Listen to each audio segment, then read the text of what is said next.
Fala galera, vamos lá então dar uma olhada nos modos de formato de número personalizado do Excel. Isso já foi cobrado pela Incab, então a gente tem que ficar atento. O que o modo personalizado com hashtag, o jogo da velha, traz para a gente?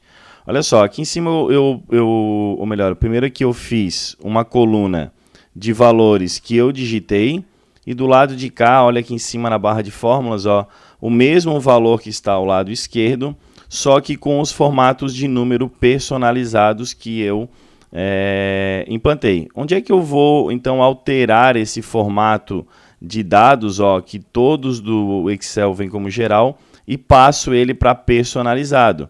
Basta eu vir aqui nessa setinha do lado de número e escolher aqui embaixo um dos formatos personalizados, ou então eu vou digitar aqui, ó, o formato personalizado que eu quiser.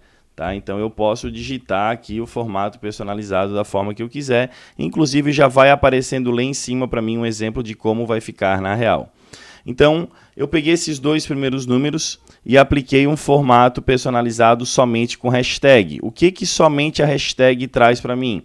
Traz para mim somente os números inteiros. Então, 20,3 ficou 20. Se eu colocar aqui 20,6 ou 20,5, ele vai fazer, então, a regra de arredondamento. O que rege a regra de arredondamento na matemática e também no Excel?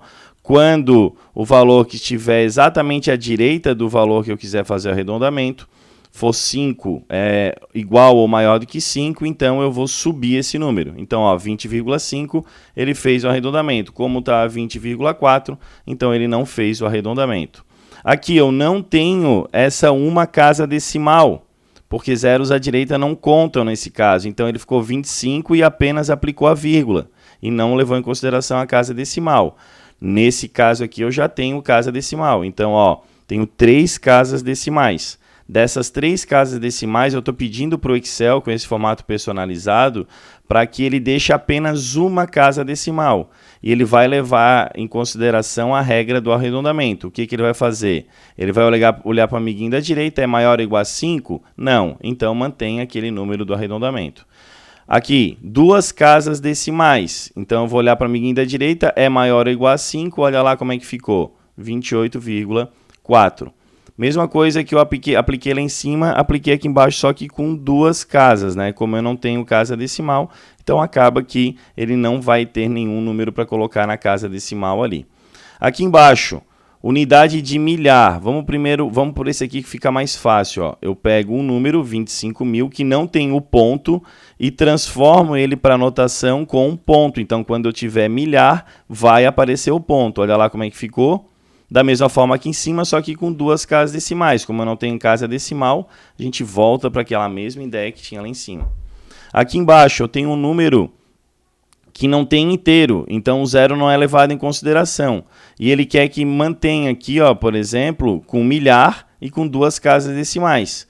Como eu não tenho milhar, não vai continuar aparecendo milhar. Agora olha só se eu fizer isso aqui, ó, 0,001. Por que não apareceu nada? Porque o zero do lado de cá não vai ser levado em consideração e o zero do lado de cá também não vai ser levado em consideração. Então aparece apenas o cara que eu coloquei ali como separador. Se eu fizer dessa forma, ó, 0,28, olha lá, apareceu para mim 0,238, o que ele fez? 2 casas decimais e aí com a regra de arredondamento implantada.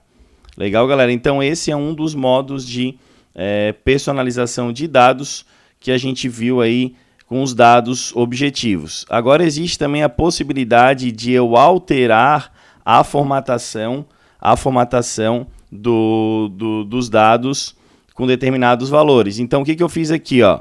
Eu vou pedir para o Excel para deixar em azul tudo aquilo que for positivo e em vermelho tudo aquilo que for negativo. Então eu consigo também fazer essas regras aqui como se fosse uma regra de formatação condicional, né? Mas a gente trabalha com os formatos personalizados. Então eu tenho número 30 positivo, número 30 negativo. Eu apliquei esse formato personalizado, olha lá, ó, vou lá no número personalizado e eu apliquei aqui, ó, azul e vermelho. Então apareceu para mim ali exatamente como eu pedi, azul positivo, vermelho negativo. Aqui embaixo a mesma coisa, ó, formato personalizado, ó, azul e vermelho, então eu disse que esse tipo é azul e vermelho. Se eu quisesse vir aqui e colocar, por exemplo, que apareça para mim aqui, sei lá, vou tentar aqui, verde, né? Verde quando for negativo. Vamos ver se ele vai aparecer como verde ali, ó. Apareceu como verde ali, tá? Então eu também consigo alterar aqui, né, as formatações junto com o formato personalizado. Beleza, galera? Importantíssimo, a gente tem questões sobre isso, então vamos ficar atentos. Valeu! Pessoal, já com o uso dos zeros, não é muito diferente. Se eu, ao invés de utilizar as hashtags, como eu fiz no vídeo anterior, utilizar os zeros como personalizado, aqui, ó, eu venho aqui e utilizo como personalizado, ó, tipo 0, ou então venho aqui e uso o tipo personalizado 0 com casas decimais. A única diferença é que ele vai adicionar esse 0 ao final das casas que não tem, ou vai adicionar o 0 no início daqueles números que não possuem. Olha ali, ó, eu vim aqui e troquei esse cara como personalizado, tá? De milhar. Se eu colocasse aqui, quer ver, ó, 2, 3, 4, 5, olha lá o que vai acontecer. Ele só vai substituir, né, aquilo que não existia, que seria o milhar, pelo número que eu apliquei aqui como personalizado. É claro que o padrão é a gente trabalhar com zero aqui, tá?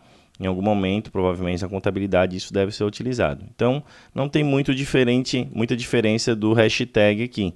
A diferença maior é que onde não tiver zero, ele vai adicionar zero. E onde não tiver, ele vai continuar fazendo aquela regra do arredondamento. Ó, eu pedi para colocar com 2 casas decimais. Ele fez a regra do arredondamento. Então, mantém a ideia ali do hashtag.